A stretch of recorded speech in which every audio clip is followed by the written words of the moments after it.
No problem. ಮತ್ತು doctor actually post delivery ಮಕ್ಕಳಿಗೆ jaundice ಬಂದೇ ಬರುತ್ತೆ ಅಂತ ಹೇಳ್ತಾರೆ, ಇದು ನಿಜನಾ ಡಾಕ್ಟರ್?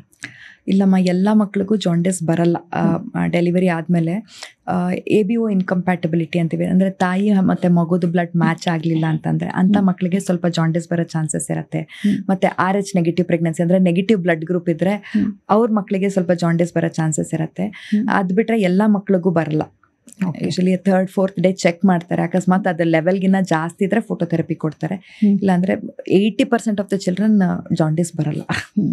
ಮತ್ತು ಆಮೇಲೆ ಜೆಸ್ಟೇಷನಲ್ ಡಯಾಬಿಟೀಸು, ಈ BP ಎಲ್ಲ ಬರುತ್ತಲ್ಲ ಡಾಕ್ಟರ್, ಆ ಟೈಮಲ್ಲಿ ಅದೆಲ್ಲ ಕಂಪ್ಲೀಟಾಗಿ ಕ್ಯೂರ್ ಆಗುತ್ತೆ? ಮತ್ತು ಎಷ್ಟು ಸರಿ ಚೆಕ್ ಮಾಡಿಸ್ಕೋಬೇಕಾಗುತ್ತೆ ಆಫ್ಟರ್ ಡೆಲಿವರಿ? ನಾವೆಲ್ಲ south East Asians and we are known as the diabetic capital of the world ಅಂತ. ಅಂದರೆ ನಮಗೆ ನ್ಯಾಚುರಲಿನೇ ಡಯಾಬಿಟಿಸ್ ಆಗೋ ಚಾನ್ಸಸ್ ಜಾಸ್ತಿ ಇರುತ್ತೆ ನಾವು ಸೌತ್ ಇಂಡಿಯನ್ಸಲ್ಲಿ ಬೇಸಿಕಲಿ, ಆಯಿತಾ. ಸೊ ಪ್ರೆಗ್ನೆಂಟ್ ಪೇಷಂಟ್ ಬಂದ ತಕ್ಷಣನೇ we do a screening of diabetes, ಅಂದರೆ ಆಲ್ರೆಡಿ ಡಯಾಬಿಟಿಸ್ ಇದೆಯಾ ಇಲ್ವಾ ಅಂತ ಚೆಕ್ ಮಾಡ್ಕೊಳ್ತೇವೆ. ಸೊ ಅದಾದಮೇಲೆ ಈ 24 to 25 ವೀಕ್ಸ್ ಅಂದರೆ ಒಂದು 5-6 ತಿಂಗಳಲ್ಲಿ ಮತ್ತಿನ್ನೊಂದ್ಸತಿ ಡಯಾಬಿಟಿಸ್ ಚೆಕ್ ಮಾಡ್ತೀವಿ. ಯಾಕಂದರೆ ಆವಾಗ ಪ್ರೆಗ್ನೆನ್ಸಿ ಹಾರ್ಮೋನ್ಸ್ ಪೀಕಲ್ಲಿರುತ್ತೆ. ಪ್ರೆಗ್ನೆನ್ಸಿ ಹಾರ್ಮೋನ್ಸಿಂದ ಒಬ್ರೊಬ್ರಿಗೆ ಡಯಾಬಿಟಿಸ್ ಬರೋ ಚಾನ್ಸಸ್ ಇರುತ್ತೆ. ಸೊ 24-25 ವೀಕ್ಸಲ್ಲಿ ಮತ್ತೆ ಚೆಕ್ ಮಾಡ್ತೀವಿ. ಅವಾಗ ಏನಾದರೂ ಅವ್ರು ಡಯಾಬಿಟಿಸ್ ಬಂದರೆ ಅವಾಗ ಮತ್ತೆ ಡಯಟ್ ಎಲ್ಲ ಚೇಂಜ್ ಮಾಡಿ ಮತ್ತೆ ನೋಡ್ತೇವೆ, ಶುಗರ್ ಮಾನಿಟ್ರಿಂಗ್ ಮಾಡಿ ನೋಡ್ಕೊಳ್ತೇವೆ, ಚೆಕ್ ಕಂಟ್ರೋಲಲ್ಲಿ ಇದೆಯಾ ಇಲ್ಲ ಅಂತ. ಕಂಟ್ರೋಲ್ ಇಲ್ಲ ಅಂದರೆ ಒಂದು ಮಾತ್ರೆ ಅಥವಾ ಇನ್ಸುಲಿನ್ ಆ ಥರ ಹೋಗುತ್ತೆ ಟ್ರೀಟ್ಮೆಂಟು.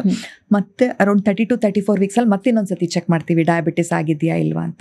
ಸೊ 3 ಟೈಮ್ಸ್ ನಾವು ಶುಗರ್ ಚೆಕ್ ಮಾಡ್ತೇವೆ ಪ್ರೆಗ್ನೆನ್ಸಿಯಲ್ಲಿ, ಡಯಾಬಿಟಿಸ್ ಬರ್ತಾ ಇದೆಯಲ್ಲ ಅಂತ. ಈ ಡಯಾಬಿಟಿಸ್ ಬರುತ್ತೆ ಅಲ್ಲ, ಗೆಸ್ಟೇಷನಲ್ ಡಯಾಬಿಟಿಸ್ ಅಂದರೆ ಪ್ರೆಗ್ನೆನ್ಸಿಯಿಂದ ಬಂದಿರೋ ಡಯಾಬಿಟಿಸ್ ಡೆಲಿವರಿ ಆದಮೇಲೆ ಒಂದು 95% ಜನ ಕೊಟ್ಟೋಗ್ಬಿಡತ್ತೆ, ಆಯಿತಾ. ಇನ್ನೊಂದು 5% ಜನಕ್ಕೆ ಹೋಗಲ್ಲ. ಸೊ ಅದಕ್ಕೇ ಡೆಲಿವರಿ ಆದಮೇಲೆ ಒಂದು 2 ತಿಂಗಳಾದಮೇಲೆ ಪ್ರೆಗ್ನೆನ್ಸಿ ಹಾರ್ಮೋನ್ಸ್ ಎಲ್ಲ ಕ್ಲಿಯರ್ ಆಗೋಗಿರುತ್ತೆ ಬಾಡಿನಲ್ಲಿ. ಸೊ ಅವಾಗ ನಾವು ಮತ್ತಿನ್ನೊಂದ್ಸತಿ ಶುಗರ್ ಚೆಕ್ ಮಾಡ್ತೇವೆ to see whether the diabetes is continuing or clear ಆಯ್ತಾ ಅಂತ. ಸೊ ಅದ್ರ 95% ಜನಕ್ಕೆ ಕ್ಲಿಯರ್ ಆಗಿಬಿಡುತ್ತೆ. ಸೊ 2 months ಆಗಿದ ತಕ್ಷಣ ಒಂದು ಚೆಕ್ ಮಾಡಿಸ್ಕೊಳ್ಳೋದು important. Have to check to see ಅದು ಕಂಟ್ರೋಲ್ ಆಗ್ತಾ ಇದೆಯಾ, ಐ ಮೀನ್ ಕ್ಲಿಯರ್ ಆಗಿದೆಯಾ ಇಲ್ವಾ ಅಂತ. ಓಕೆ.